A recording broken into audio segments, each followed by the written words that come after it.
Se me amais, guardai os meus mandamentos, e eu rogarei ao Pai, e Ele vos dará outro Consolador, para que fique eternamente convosco, o Espírito da Verdade, a quem o mundo não pode receber, porque não o vê nem o conhece. Mas vós o conhecereis, porque Ele ficará convosco e estará em vós. Mas o Consolador, que é o Espírito Santo, a quem o Pai enviará em meu nome, vos ensinará todas as coisas e vos fará lembrar de tudo o que vos tenho dito. Olá, amigos do canal Espiritualidade. Quando Jesus disse essas palavras, Ele disse em meio a uma série de ensinamentos, uma série de recomendações para os discípulos, preparando-os para a sua partida, que envolvia todo aquele drama, toda aquela situação tão tenebrosa que envolveu a morte de Jesus. E ela é um trecho que Allan Kardec utilizou para mostrar que o Espiritismo vinha, dentro do tempo previsto pelo Cristo, realizar, cumprir essa obra de esclarecer e consolar a humanidade. Aqui, quando Kardec faz a apreciação dessa passagem, ele coloca então, mostrando que o Espiritismo ele cumpria esse papel de esclarecer sobre coisas que a humanidade ainda não podia entender no tempo de Jesus e vinha fazer lembrar os ensinamentos de Jesus. Obviamente que para os demais cristãos, eles vão considerar que isso é uma interpretação completamente errônea, porque eles entendem que aquelas palavras de Jesus referia a essa figura teológica que foi criada no cristianismo de uma pessoa da divindade, né? Todos os cristãos, a grande maioria, a maioria esmagadora dos cristãos, admite que Deus é trino, é composto de três partes, né? Ou eles são três pessoas, sendo o Deus Pai, o Espírito Santo e o próprio Jesus. No Espiritismo nós não temos esse entendimento. Nós entendemos que Deus é único, uno. Deus é indivisível, Ele não tem três pessoas. E essa ideia ela é bem correspondente ao pensamento dos judeus no tempo de Jesus e muito tempo antes. Não existia essa ideia de uma divindade em três pessoas, né? Muito provavelmente essa ideia surge, né, das interpretações equivocadas que foram feitas de inúmeras passagens em que Jesus se refere à existência desse Espírito Santo, que seria então um ser iluminado, puro, que, como Jesus, tinha uma missão junto à humanidade. Muitos entendem no Espiritismo hoje que esse Espírito da Verdade não seria uma individualidade, sim um coletivo. Se nós formos enveredar por esses detalhes, por essas colocações, o que um considera, o que o outro considera, nós teremos muitas opiniões, né? Muitos consideram que o Espírito da Verdade seria um Espírito puro, especial, único. Outros no meio espírito consideram que o Espírito da Verdade seria uma coletividade de todos os espíritos. E há ainda um outro grupo de espíritas que consideram que o Espírito da Verdade seria o próprio Jesus, já que em algumas das comunicações que nós vamos analisar depois no nosso próximo episódio, muitas das falas ali do Espírito da Verdade dá a entender que ele está se referindo a ele como Jesus. Bom, essas são opiniões, são ideias gerais, e nós vemos que determinados espíritos muito sábios não quiseram entrar nesse mérito de ficar avaliando, testemunhando, dizendo, ó, o Espírito da Verdade é isso, é aquilo. O que para nós é muito claro, que não há sombra de dúvida, acredito, para nenhum espírita, é que o Espiritismo é o Consolador prometido porque ele cumpre essas duas características que Jesus disse sobre o Consolador. Ele fala sobre ensinar coisas aos seguidores de Jesus. Muitos poderiam pensar assim, mas isso que Jesus falou não era só para os discípulos, não era para aqueles seguidores diretos de Jesus, ou seja, o Espírito da Verdade que Jesus anuncia, a sua vinda, não seria somente para aqueles discípulos poderem ter alguém que os conduziria depois? Bom, se fosse só para eles, o que seriam depois dos outros seguidores de Jesus quando os discípulos diretos desencarnassem?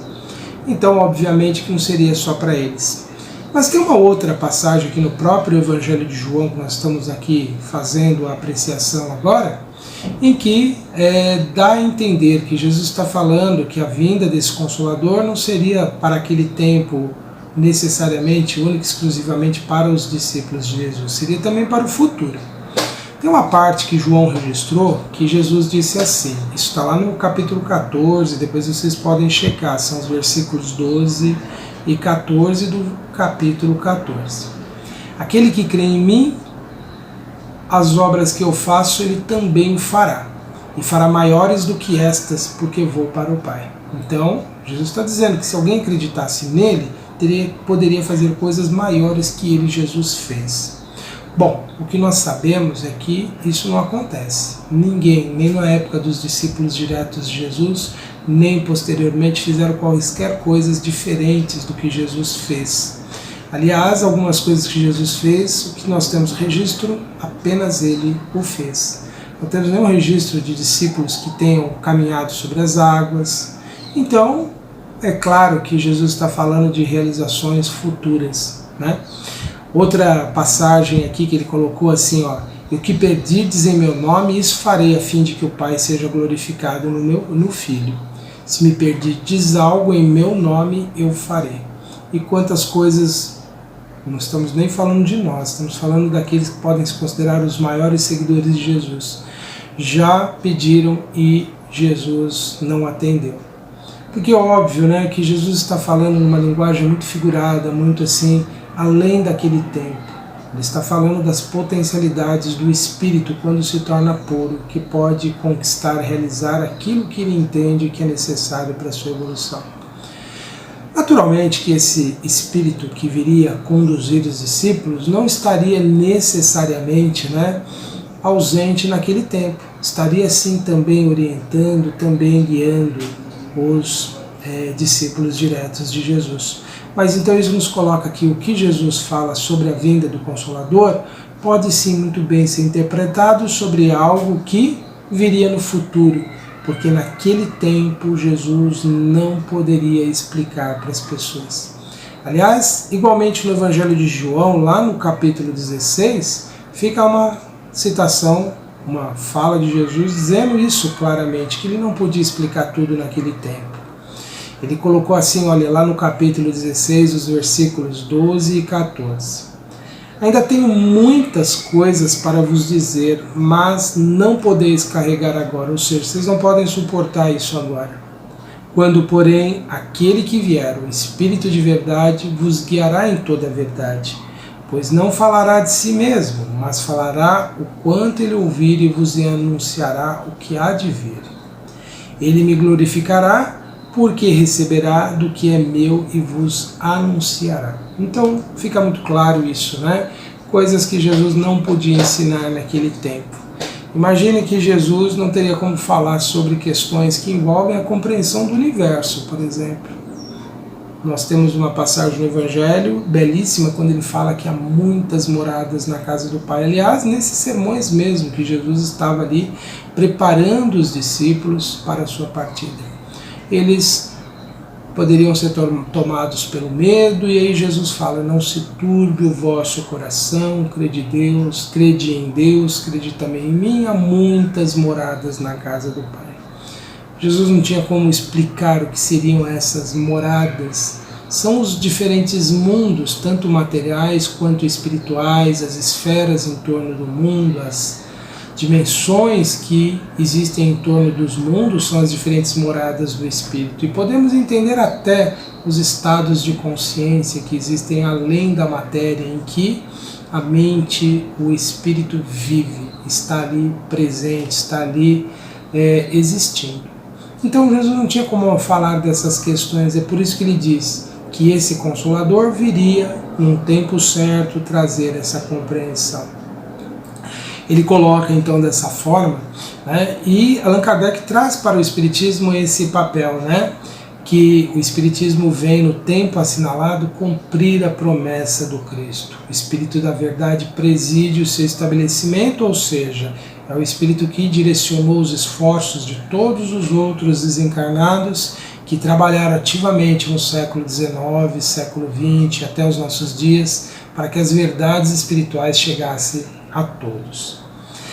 Jesus colocou então, Allan Kardec colocou dessa forma então, e essa é uma característica importante, porque muitos dos ensinamentos de Jesus, muitas das lições de Jesus se perde em meio a tantas questões que as igrejas misturaram, como os interesses materiais imediatistas, as alianças políticas que foram feitas em diferentes épocas, as questões que muitas vezes deram tanto valor aos ritos, aos cultos, às práticas exteriores, e a essência mesmo dos ensinamentos de Jesus, a vivência profunda, aquilo não era contemplado. Se nós formos observar a história de quase todas as religiões cristãs, de todas as igrejas, todas as denominações, nós vamos observar isso. Se perdeu muitas vezes a essência do ensinamento de Jesus. E, paradoxalmente, no Espiritismo, o que mais falamos é sobre Jesus. É por isso que ele falou aqui nesse trecho, né, que o Espírito de verdade enalteceria o nome de Jesus, né? Ele falaria tanto sobre Jesus. Ele me glorificará porque receberá do que é meu. Então é por isso que no Espiritismo a gente fala tanto de Jesus, porque realmente é a missão dele, é trazer para o mundo a compreensão verdadeira dos ensinamentos de Jesus. É pretensioso sim falar isso, mas eles também falam nas suas igrejas, nos seus púlpitos, nos seus templos. Cada pessoa pode dizer o que quiser, ser arauto ou não da verdade. Cabe a cada um julgar onde ela está. O que nunca pode haver é a perseguição, o que nunca pode haver é o anátema, a acusação, a condenação, dizendo que alguém está ali apartado do Cristo porque não pensa como eles. Isso as religiões fizeram muito bem. Fizeram e fazem até hoje, condenando os outros que não pensam como eles. Então nós vamos ver quem está mais de acordo com a lei de amor, quem prega mais a união, a fraternidade, o respeito, o entendimento, a tolerância. Ali estará o Cristo, ali estará a essência dos ensinamentos de Jesus. E para quem duvida, vamos pegar as palavras de Paulo falando sobre isso. O próprio grande apóstolo reconheceu na sua carta inesquecível aos Coríntios, na primeira carta, no capítulo 13, enaltecendo o amor. Eu vou ler só um trechinho dela aqui e ele coloca lá nos versículos 8 ao 12 isso, olha. O amor nunca perece, mas as profecias desaparecerão, as línguas cessarão, o conhecimento passará. Pois em parte conhecemos e em parte profetizamos. Quando, porém, vier o que é perfeito, o que é imperfeito desaparecerá. Quando eu era menino, falava como menino, pensava como menino e raciocinava como menino. Quando me tornei homem, deixei para trás as coisas de menino. Agora, pois, vemos apenas um reflexo obscuro como em espelho, mas então veremos face a face. Agora conheço em parte, então conhecerei plenamente, da mesma forma com que sou plenamente conhecido. Paulo, inspiradíssimo por Jesus nessa passagem, reconheceu que somente quem se apropria do amor é capaz de se acercar da verdade, daquilo que realmente existe, e não das interpretações que nós somos levados a ter aqui no mundo material.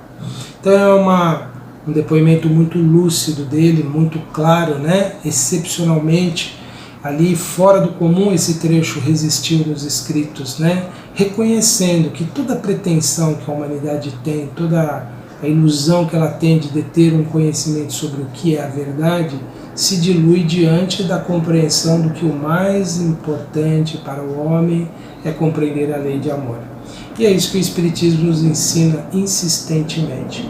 Por isso que ele pode sim se colocar como o Consolador prometido, aquele que veio trazer sem alegorias, sem figuras, sem nenhum aparato, sem nenhuma forma de criar nenhuma impressão nas pessoas, a compreensão sobre a vida espiritual. E mais ainda, o Espiritismo esclarece aquilo que por muito tempo foi dito para as pessoas que eram mistérios, desígnios divinos, nós não podemos nos apropriar disso porque é contra a vontade divina. Isso foi falado numa época que era muito conveniente dizer, olha, Deus não quer que vocês saibam das coisas. Mas para que Ele nos deu inteligência? Por que Ele nos deu a capacidade de questionar se não é para usá-la? Então dizer que Deus não quer que o homem questione é algo contrário à sua própria natureza, da própria essência do homem, da própria inteligência. Virão aqueles que são adeptos de Satanás dizendo, é ele que inspira o questionamento. Na verdade, é da nossa natureza questionar. Jesus foi questionador. Jesus contestou as verdades estabelecidas no seu tempo, e quem vai dizer que ele era motivado por algum espírito maligno? Então é da natureza humana questionar sempre. Por isso que nós no Espiritismo nós não somos obrigados a acreditar em nada, apenas aquilo que o nosso entendimento, a nossa razão admite. Por isso que ninguém é obrigado a aceitar que o Espírito da Verdade é Jesus ou não. Tudo é entendimento, tudo é questão de compreensão. Posso aceitar ou não, posso recusar ou não, mas isso na verdade não importa, porque como Paulo falou, o que é melhor para o homem é o desenvolvimento do amor. Ele disse, olha, permanece agora essas três, a fé, a esperança e o amor. O maior deles, porém, é o amor. Então fica muito claro isso, né? Que não temos que nos separar, nos dividir, condenar ninguém porque pensa diferente. Cada um vai buscar o entendimento melhor das questões de natureza espiritual. E outra característica, então, que o Espiritismo tem é de esclarecer o porquê do sofrimento, né? Quando Jesus disse, bem-aventurados os aflitos porque eles serão consolados, o que ele quis dizer com isso? Como pode se sentir feliz alguém que está sofrendo? Quando ele entende que esse sofrimento existe por trás dele uma razão legítima, que ele é sempre a consequência das nossas ações e que sempre cabe a nós, pelas nossas escolhas, pelas nossas atitudes, fazermos algo diferente. E é bem-aventurado quem está aflito agora, porque sabe que passando pela prova virá no futuro um mundo melhor, virá situações benfazejas, positivas, favoráveis à humanidade, porque o Espiritismo nos coloca, né, a questão da destinação da Terra. Para todos os outros cristãos, o mundo que nós vivemos é porque Deus quis que acontecesse assim. Ele permitiu que um ser que Ele criou agisse de acordo com a vontade dele para perder muitos, para salvar alguns, para dizer que Ele era soberano. Para muitos, então, a interpretação que se tem sobre o mundo, a criação aqui do nosso planeta, a vida, é um plano que não deu certo e vem sendo consertado. Para nós no Espiritismo, não tem nada errado na organização do mundo. Está tudo acontecendo dentro de leis sábias, soberanas, que permite o homem colher tudo o que ele tem semeado. Hoje todas as dores que nós sofremos, todos os problemas que nós vivemos, é sempre o resultado das nossas escolhas. Não porque o meu pai escolheu, não porque o meu antepassado ou o casal primordial fez algo errado e sobrou para mim. Não. Também o que acontece de bom não é porque o sangue de um inocente foi vertido por mim. Aliás, isso era uma crença que eles tinham na época, né? De imaginar que o sangue de um animal pudesse purificar. A ideia de um animal receber todo o pecado de um povo, de uma vila, ser abandonado no deserto para ser levado, isso é muito cômodo, né? Achar que alguém possa limpar a nossa ficha porque ele sofreu. No Espiritismo nós entendemos que o maior sacrifício de Jesus não foi morrer por nós. O maior sacrifício de Jesus foi vir e testemunhar o amor, estar vivendo. A sua morte era uma consequência daquele que veio e temporariamente permaneceria aqui e uma hora deveria partir. O fato é que nós somos sempre responsáveis e isso nos dá uma força muito grande no momento de sofrimento, porque a gente passa a entender: se fui eu que fiz, eu tenho que reparar o erro. As pessoas difíceis hoje no meu caminho são aquelas que eu mesmo, em alguma época da vida,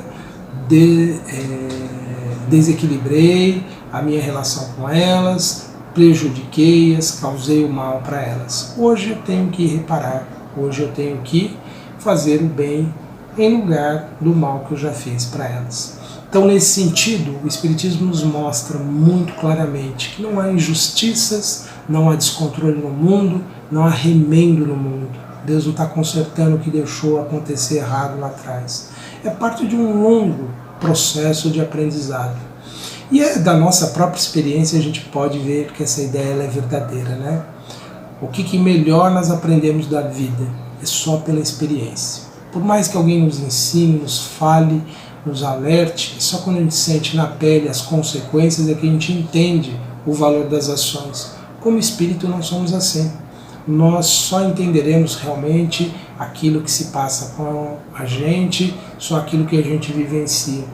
Porque nós muitas vezes preferimos não acreditar nas verdades e preferimos experimentá-las. Então é próprio mesmo da lei divina permitir que o ser que ele criou, o Espírito, vivencie todas as suas escolhas, para que ele possa finalmente entender quais são as melhores.